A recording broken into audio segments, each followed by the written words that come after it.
অন্ধকার, এ আত্মেন্দ্রিয় প্রীতিবাঞ্ছা তারে বলে কাম। এই কৃষ্ণেন্দ্রিয় প্রীতি ইচ্ছা না, যদি কৃষ্ণেন্দ্রিয় প্রীতি ইচ্ছা হতো তাহলে তো সেটা তো প্রেম নাম হতো, সেটা তো প্রেম ধন হতো। এই জন্য সংকুচিত মন না মা, মনটাকে প্রসারিত করো, দেখবে আকাশের মতো সবাই বুকে স্থান পাবে। আমি জলের কাছ থেকে শিক্ষা পেলাম, জল বড় স্বচ্ছ পবিত্র, হাতে দুধ পড়লেও জল দিয়ে হাত ধুই, এতটাই জল স্বচ্ছ। বলে হ্যাঁ, তুমি তোমার মনটাকে স্বচ্ছ করো।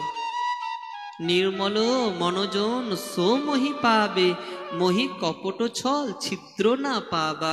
একমাত্র নির্মল আর পবিত্র মনের মানুষেরা আমাকে লাভ করে, ভগবানকে লাভ করে।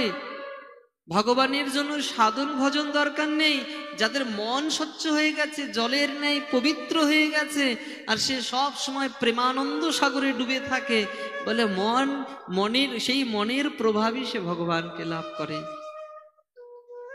আমি আগুনের কাছ থেকে শিক্ষা পেলাম, আগুনকে জ্বালালে উপরে ওঠে, প্রদীপ জ্বালা উপরে উঠবে, মোমবাতি জ্বালা উপরে উঠবে। কেন? আগুনের ধর্ম উপরে ওঠা। তুমি তোমার জীবনটাকে উপরে ওঠাবার চেষ্টা করো মা, উচ্চ বিচার রাখো, ছোট ছোট চিন্তা ভাবনা রেখো না। আহার নিদ্রা ভয় মৈথুন সামান্য মেয়ে তো পশুভি নারানাম, এটা তো পশুদের মধ্যে আছে। আহার নিদ্রা ভয় মৈথুন, পশুরাও খায় মানুষও খায়, পশুরাও ঘুমায় মানুষও ঘুমায়, পশুরাও মৈথুন কর্ম করে মানুষও করে, পশুরাও ভয় পেয়ে যায় মানুষও করে পায়। তাহলে পশুদের সঙ্গে আমার তফাৎ কোথায়? উপনিষদ যে বলছে শ্রীণন্ত বিশ্ব অমৃতস্য পুত্রা, আজ যে সর্বে দিব্য ধামানি তস্তু বেদা অমেনম পুরুষম মহান্তম আদিত্যবর্ণ তমস্য পরস্তাৎ। হে অমৃতের পুত্রগণ, তোমরা নিজেদেরকে একবার চেনো যে তোমরা সাধারণ কেউ নও, তোমরা সেই পরমপিতা ভগবান কৃষ্ণচন্দ্রের সন্তান। তোমরা একবার নিজেকে জানো, আমরা সবাই অমৃতের সন্তান, ভগবান অমৃত, আর সেই অমৃতের সন্তান আমরা মা। কিন্তু কালক্রমে নিজেদের পরিচয় ভুলে গিয়ে এই সংসারের ঘানি টানতে টানতে মরে যায়, আবার জন্ম নেই, আবার মরে যায়, এরকম পুনরূপী জন্ম, পুনরূপী মরণ, পুনরূপী জননী জটনীর শয়ন, এগুলো সংসারে কৃপায়া পারে তারে মুরারে ভজ গোবিন্দম ভজ গোবিন্দম গোবিন্দম ভজ মুরমতে।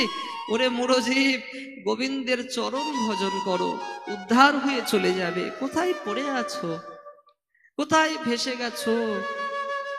ব্রহ্মা চিৎকার করে বলছে গোবিন্দের চরণ ভজন করো, মহাদেব চিৎকার করে বলছে গোবিন্দের চরণ ভজন করো, ভজ গোবিন্দম ভজ গোবিন্দম। আমরা সেই গোবিন্দের চরণ ভজন করা বন্ধ করে দিয়েছি মা। এই জন্য ছোট বিচার রাখবে না, উচ্চ বিচার। আমি চন্দ্রের কাছ থেকে শিক্ষা পেয়েছি, চাঁদ ক্ষণে ক্ষণে ওঠে, ক্ষণে ক্ষণে ডুবে যায়।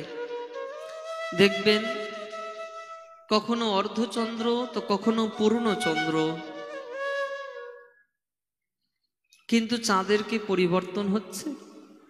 পূর্ণিমার চাঁদ অমাবস্যা থেকে আলাদা, দ্বিতীয়ার চাঁদ একাদশী থেকে আলাদা, প্রতিপদের চাঁদ পঞ্চমী থেকে আলাদা। ক্ষণে ক্ষণে ক্ষণে ক্ষণে চাঁদ পরিবর্তন হচ্ছে।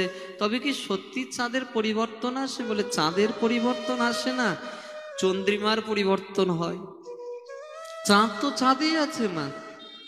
ঠিক তেমনি জন্ম থেকে মৃত্যু অবধি যা কিছু বৃদ্ধি হচ্ছে তা শরীরের বৃদ্ধি হচ্ছে, আত্মার বৃদ্ধি হয় না। আমরা সবাই জীবাত্মা, না আত্মাকে দা দিয়ে কাটা যায়, না জল দিয়ে পোড়ানো যায়।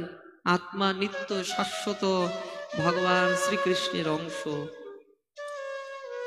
আমি সূর্যের কাছ থেকে শিক্ষা পেলাম, সূর্য উপযুক্ত সময়ে ওঠে, উপযুক্ত সময়ে ডুবে যায়, তাই না?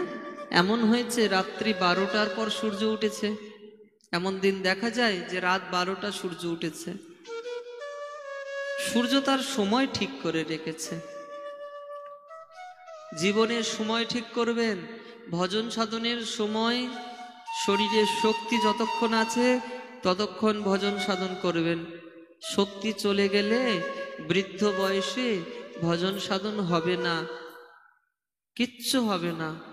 সময়, এই জন্য সময় ঠিক করুন মা, যে এখন সময় এসে গেছে, এখনই হরিনাম জপ করব, এখনই কৃষ্ণ নাম করব, এখনই সদ্গুরুদেবের চরণে আশ্রয় নিয়ে দীক্ষা মন্ত্র নিয়ে জীবনটাকে কৃষ্ণপথে নিয়ে যাব, এখনই সাধন ভজন করব, এখনই নবদ্বীপ বৃন্দাবন বিভিন্ন তীর্থে তীর্থে গিয়ে নিজের জীবনটাকে সার্থক করব। এখন থেকে সময়। আমি কপতির কাছ থেকে শিক্ষা পেয়েছি। পায়রা আর পায়রার স্ত্রী নিজেদেরকে খুব ভালোবাসতেন।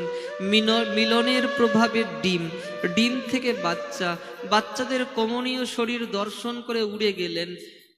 ব্যাত এসেছে পায়রার বাচ্চা ধরার জন্য, জাল বিছিয়ে রাখলেন, পায়রার বাচ্চাগুলো জালের মধ্যে ছটপট ছটপট করতে শুরু করলেন।